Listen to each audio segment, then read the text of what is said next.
আসসালামু আলাইকুম। সবাইকে আমার নতুন একটি ভিডিওতে স্বাগতম।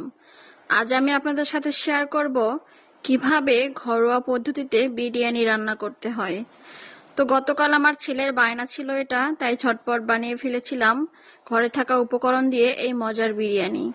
তো প্রথমে এখানে আমি দেখতেই পাচ্ছেন মুরগির মাংসগুলো খুব ভালোভাবে ধুয়ে পরিষ্কার করে নিয়েছি। এরপর এখানে আদা রসুন বাটা এবং এখানে একটা মশলা তৈরি করে নিয়েছিলাম কাজু বাদাম বাদাম সেগুলো দিয়ে দিলাম। এরপর দিয়ে দিলাম হচ্ছে মরিচের গুঁড়া, এরপর গরম মশলা, এবার পরিমাণ মতো সয়াবিন তেল এবং কিছুটা পরিমাণ দুধের পরিবর্তে এখানে টক দই ব্যবহার করবেন। যেহেতু বাসায় সবসময় টক দই থাকে না, তাই আমি দুধই ব্যবহার করেছি। এরপর আমি খুব ভালোভাবে এগুলোকে ম্যারিনেট করে প্রায় আধা ঘন্টার মতো রেখে দেব। তো আমি আজকে বিরিয়ানিটা রান্না করব মাটির চুলায়। এর জন্য আমি প্রথমে কড়াইয়ে আলুগুলো দিয়ে লবণ এবং হলুদ গুঁড়া দিয়ে আলুগুলো খুব ভালোভাবে ভেজে নিয়েছি। এরপর একই তেলে আমি কিছুটা পেঁয়াজ কুচি দিয়ে হালকা বেরেস্তার মতো করে ভেজে নেব। আমি কিছুটা পেঁয়াজ বেটে ম্যারিনেট করার সময় দিয়েছিলাম।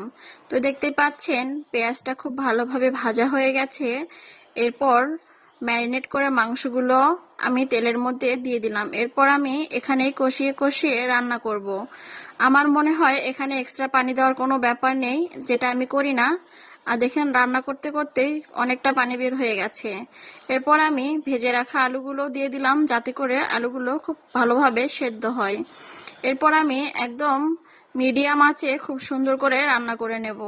তো আমার কিন্তু ইতিমধ্যেই মাংস রান্না হয়ে গেছে। দেখতেই পাচ্ছেন কত সুন্দর একটা কালার এসেছে মাংসের, আর ঘ্রাণটাও বের হয়েছে অনেক সুন্দর। অপরদিকে আমি চালটা ভালোভাবে ধুয়ে একটা প্লাস্টিকের ডালায় রেখেছিলাম, যাতে বাড়তি পানিটুকু পড়ে যায়। তো এরপর আমি চুলায় একটা পাতিল বসিয়েছি এবং অনেকটা পেঁয়াজ দিয়ে দিলাম বেরেস্তা করার জন্য। এরপর ভালোভাবে নেড়েচেড়ে পেঁয়াজগুলো বেরেস্তা করে আমি কিছুটা বেরেস্তা তুলে রাখবো। তো দেখতে পাচ্ছেন বেরেস্তা কিন্তু ইতিমধ্যে হয়ে গেছে, এই যে আমি তুলে নিলাম। এরপর বাকি বেরেস্তার মধ্যে আমি সেই ধুয়ে রাখা চাল দিয়ে খুব ভালোভাবে নেড়েচেড়ে ভেজে নেব। চাল যত ভাজবেন তত বিরিয়ানিটা ঝরঝরে হবে।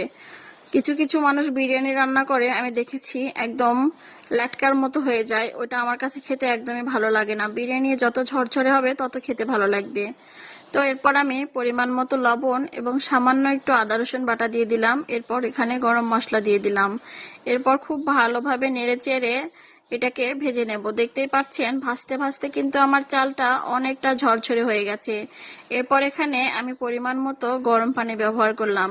আপনারা অবশ্যই পানিটা মেপে দেবেন। যদি 1 কেজি চাল ব্যবহার করেন তাহলে 2 কেজি পানি দেবেন, আর যদি 2 কেজি চাল ব্যবহার করেন তাহলে 4 কেজি পানি দেবেন, যেটা আমি বরাবরই করে থাকি। এরপর ঢাকনা দিয়ে ঢেকে পোলাওটা কিছুক্ষণ রান্না করে নিয়ে কয়েকটা কাঁচামরিচ দিয়ে দিলাম। এরপর সেই রান্না করা মাংসগুলো দিয়ে ভালোভাবে নেড়েচেড়ে মিশিয়ে নিয়ে ঢাকনা দিয়ে কিছুক্ষণ ঢেকে রাখলে আপনার বিরিয়ানিটা একদম পারফেক্টলি হয়ে যাবে।